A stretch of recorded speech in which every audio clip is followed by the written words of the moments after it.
Sababu ya pili, kiongozi wa chama aliwaambia tumeshagundua kususia kwa ACT Wazalendo kutawafurahisha. Na uzuri ni kwamba sisi ACT Wazalendo tunapenda kufanya uchambuzi wa kina. Hatujaamua ili kibubusa.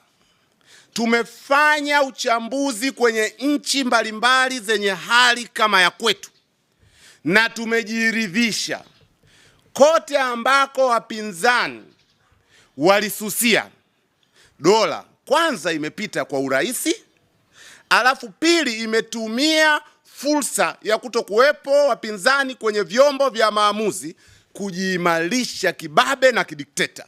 Hilo ni darasa la kihistoria. Anayeamua kulikwepa darasa hilo kwa ajili ya kufurahisha watu anaukwepa ukweli wa kihistoria. ACT Wazalendo tumeamua kuukabili ukweli wa kihistoria, na mifano iko mingi ndugu zangu. Twendeni Kenya 2017. Nyinyi mnafahamu namna Odinga alivyomkaba koo Kenyatta.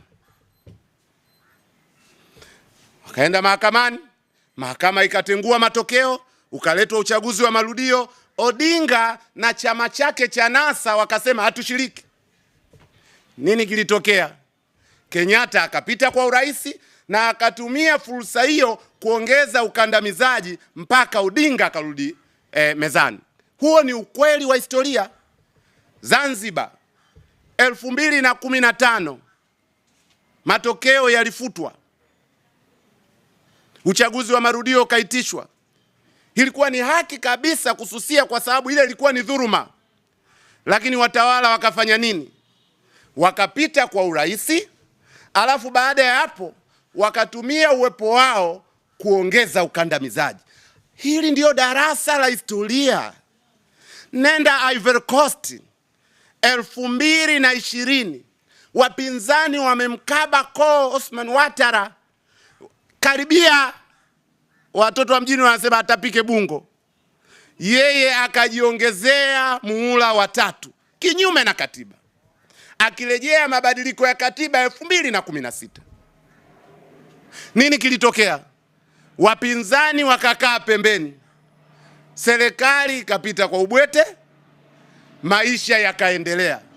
Huo ni ukweli wa kihistoria. Ukitaka kautafute Egypt, kautafute Venezuela. Sisi tunayajua mafunzo ya historia. Huko Venezuela sio kwamba nasimuliwa, nimekwenda. Nimemuona Maduro jinsi alivyotumia 2018 ile. Watu wanakaa pembeni, yeye anajiimarisha, movement ya wananchi inarudi nyuma. Huo ni ukweli dunia mzima. Mwenye ukweli mwingine atuonyeshe.